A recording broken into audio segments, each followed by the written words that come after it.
This is breaking news. It's the moment Jets fans have all been waiting for. Aaron Rodgers is officially being introduced as the Jets' new quarterback. Let's go to Florham Park, where the press conference is underway. Thanks, Eric.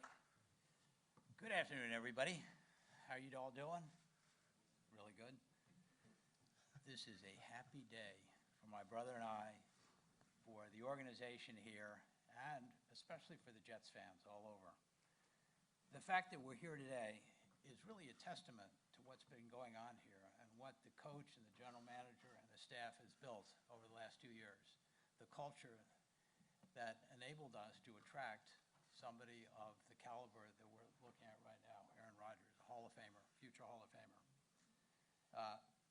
Aaron is a tremendous player, is an understatement, and he makes everybody around him better, and we're so happy to have him.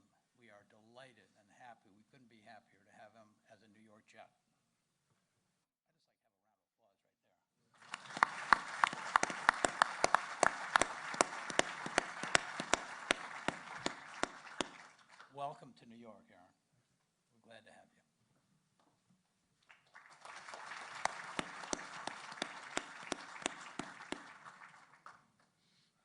I thought he was supposed to shake my hand. Yeah. I want to say thank you to Christopher and Woody for bringing me here. Obviously, Coach Saleh, Joe Douglas, my agent, Dave Dunn. This is a surreal day for me. After spending 18 years in the same city, it's been a lot of introductions today and meeting a lot of people, but there's a lot of excitement. I'm here because I believe in this team. I believe in Coach Saleh.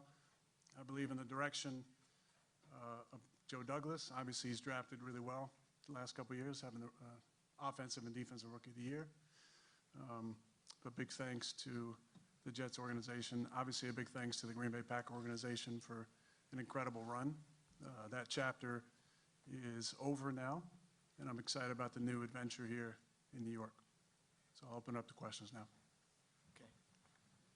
You can raise your hand, we'll get you. Right here.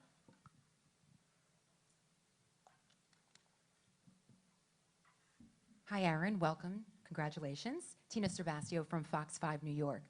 So you mentioned the draft just now, and you believe in the direction that Joe Douglas is taking the team, but what really attracted you to make you start thinking that the New York Jets would be the next team you would play for? Well, they smoked us last year, so I knew they had a good team. We got to practice against them a couple years ago, and I got to get to know Robert a little bit more. And I've always loved what he's all about. We played him in San Fran a few times, and mostly they got the best of us. But I liked the way that he was leading, his coaching style. A big reason I'm here, I got to mention, is Nathaniel Hackett, who's here. Hack and I became really close friends for 3 years in Green Bay, and I love him like a brother. And I believe in him, and I'm really happy to be back working with him again. Obviously, Joe has got a great track record so far of drafting some incredible players, but it takes a system, and obviously Robert has the right sauce, so I'm excited about getting to work with him and Brick and Mark Quan, former teammate of mine, and it's a great staff. But you know, I'm an old guy, so I want to be a part of a team that can win it all. And I believe that this is a place we can get that done. Over here, Rich. Hi, Aaron. Rich Cimini, ESPN. It's been about 6 Hi, Rich. weeks. Hey, it's been about 6 weeks since you said on McAfee that you wanted to play for the Jets. So I'm just curious, what was it like? This process lasted a pretty long time, longer than people expected. What was it like for you waiting the 6 weeks? And was there any point where you thought maybe that this trade would not happen? And when did you know for sure that you were going to be a Jet? Not really. I believed it was going to happen the entire time. Just a matter of, I think, waiting each other out. My intention coming out of the darkness was to pursue this opportunity, and I enjoyed the meeting with, Woody and Christopher came out. These two guys, Hack, Jaime, and I just got a great feel with all those guys about the possibility. And as I leaned into it, getting back into some more strenuous workouts, I just really believe that this was where I was supposed to be. A lot of things had to come together. And I believe there was some major synchronization to make this happen. But I'm excited about the opportunity here. I always believed this was possible. And things moved pretty quickly on Monday, and thankfully I'm here now. Bruce? Aaron, Bruce Beck, NBC4 New York. Hey, Bruce. Welcome. Thank you. How driven are you to win for this fan base, which hasn't been to the playoffs since 2010, the longest stretch in professional sports for the 4 different leagues right now? I mean, it's exciting. The Jets have an incredible, passionate fan base. I saw that last year at Lambeau. Obviously, you know about Fireman Ed and you know, his passion for the team. I think that's an exciting draw to this as well, as being a part of something special. I grew up watching old VHS tapes of the Super Bowls, and so obviously I know about the guarantee and Broadway Joe. Been a while since then. I noticed walking in this morning that Super Bowl III trophy is looking a little lonely. So, Bri? Hi, Aaron. Brian Costello, New York Post.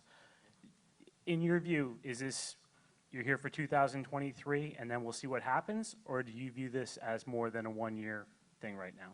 yeah, right now I'm just going to focus on this season, and I'm excited about being here. I expect to be here for the duration of the off season, and I'm excited to get to know my new teammates and the coaching staff and the organization, and obviously I have a background with Coach Hackett and that offense, but I'm excited about just diving in and being a part of this group and getting to know some of the names of my teammates, and also I'm excited about working with all you guys. I've heard a lot about the New York media, and excited to see what that's all about.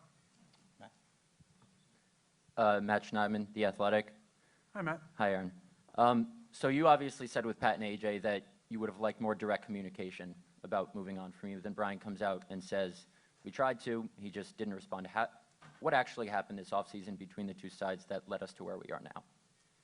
Well, I mean, I don't know if I need to really get into the specifics.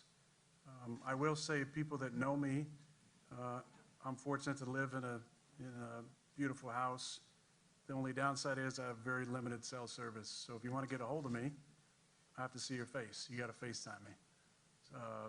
So the only response to the communication thing is there's, you know, records in your phone about who called you, when, FaceTime, and there wasn't any specific FaceTimes from any of those numbers that I was looking at. That's neither here nor there because we're at this position. Obviously, that's somehow, you know, what the direction they wanted to go as far as they couldn't get a hold of me, which led for this to be the case. My point was if there was a change that wanted to be made, why wasn't that told to me early in the off season? Now, obviously, my future was undecided at that time. I didn't know if I wanted to keep playing. I wanted to go into my darkness retreat and sit with it and contemplate. But when I came out, it was evident that it was retire or move on to a new team. Good, right here. Aaron, Joe Masseri, Pix 11, over here. Hi. Hi. You mentioned thinking about retirement. I believe you said at one point it was like 90%. So how much about it was the Jets specifically and what they had to offer? Was it the Jets or retirement? And how much are you motivated by the fact that Green Bay maybe wanted to move on or was ready to move on going into this season? I mean, not really motivated by that, honestly. I'm very self-motivated, and I can find different ways to get that extra little inspiration all the time. When you get older, it's fun to go out and prove it each year that you can still do it, and that's enough motivation I think that I need. But this was a big draw because of the people you see on stage here, obviously Coach Hackett, the opportunity to be a part of a city that's hungry, that's a team, an incredible fan base that's hungry to win again. 12 years without the playoff, not, you know, Super Bowl wins and Super Bowl III. It's been a long time. So the opportunity to be a part of something special here, it's different. You know, it's similar to Green Bay in that way. When you win in a city like Green Bay, well, I assume for a team like the New York Jets, you go down in history, and there's something special about adding that to your legacy. Josina. Hi, Aaron. How are you? Josina Anderson, Hi, CBS Josina. Sports. Hi. Good to see you.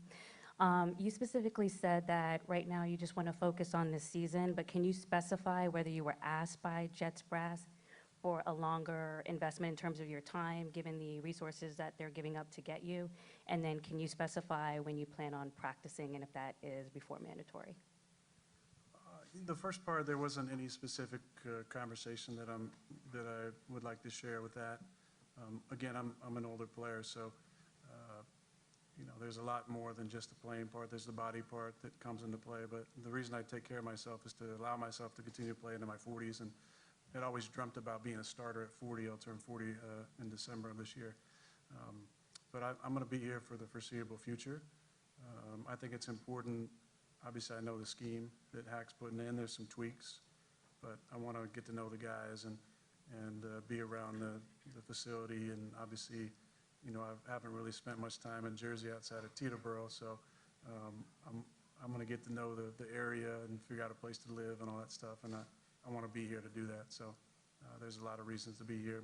Most importantly, just to get to know the guys and put together some fun events to start that team building, which I think is really important this time of year. When you plan on practicing? Yeah. Does tomorrow count? Yeah. Yeah, tomorrow. I'll be in there tomorrow. Yeah. Just go Antoine in the back. Behind you. Hey, Aaron, Antoine Staley for the New York Daily News. How you doing? Good. I just wanted to know your motivation to continue to play at this point. Obviously, you said you were 90% retired once you went to the darkness retreat. So just what motivates you at this point to continue to keep going at almost age 40? Well, it's joy. You know, you want to be having fun what you're doing.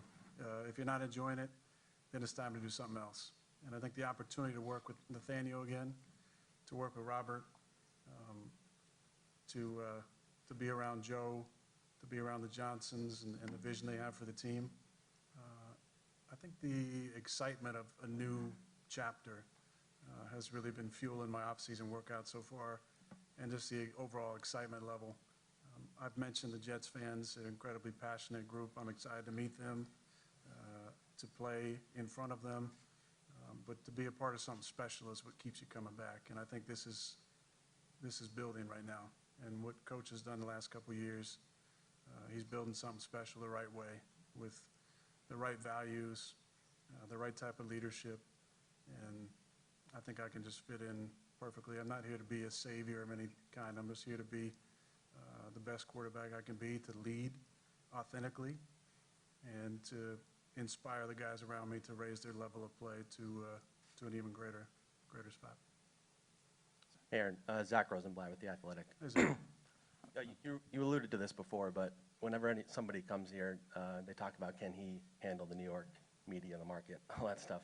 I'm curious what you think about moving to a big market like this and how you think the added attention, how you think you'll be able to handle that.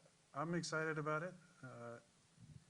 I definitely have heard a lot about the media. You guys have a job to do. You're very good at it. I'm excited about the opportunity to work with you all, to get to know you guys. And I've been in Green Bay for 18 years. It's a long time in a small town, and it's been great. I grew up in a small town. I think when you grow up in a tiny little town in Northern California, you dream about being in a big city.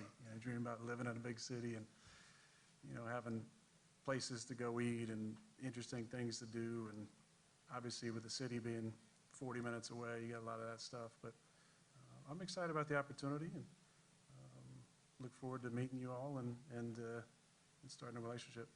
Take a couple more. Aaron, Ryan Dunleavy from the New York Post. Hi, Ryan. Hi. There's certainly a sense of deja vu here with a Packers icon coming to the Jets. I'm wondering, I don't know what your relationship is with Brett, if you guys talked at all about this and any idea of what to expect here, and then was there any hesitation on your part, I guess, making the same exact jump that the guy you've been compared to your whole career made? Well, he had a legendary career. It is very ironic that our paths have kind of taken another step in the same direction. Brett and I, over the years, had talked about this transition and what it was like. But that was different coaching staff, different GM, different circumstances. I'm excited about the opportunity to work with these guys and my new teammates and coaching staff. But nice pictures there. Good job. But Last we question. haven't talked specifically about this opportunity. Aaron, Ian O'Connor, HarperCollins. Ian? Hey, Aaron. Just wondering, there's obviously been a lot of conversation about how you can elevate the Jets, but you mentioned legacy earlier. What do you think winning a championship for a New York franchise that hasn't won one in decades would do for your historical standing in the sport? Well, I mean, I don't really know about the historical standing in the sport. I think more from this organization standpoint, it'd be really special.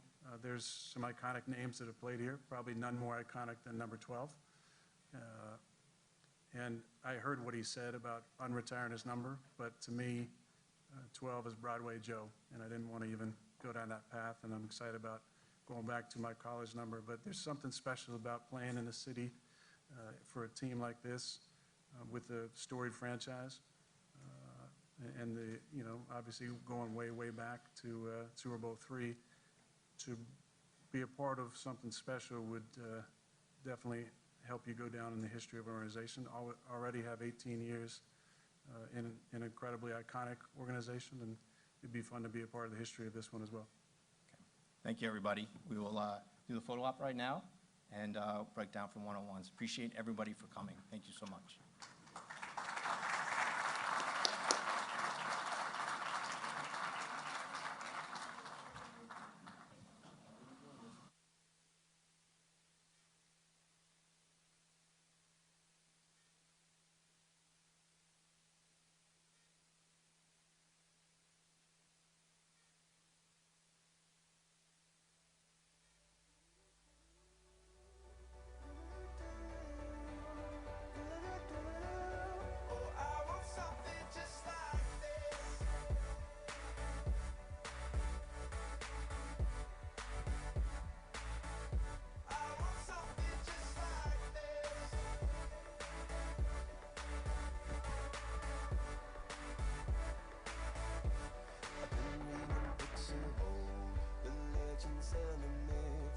Testaments they told, the moon and its eclipse, and Superman unrolls a suit before he lived. But I'm not the... This has been breaking news.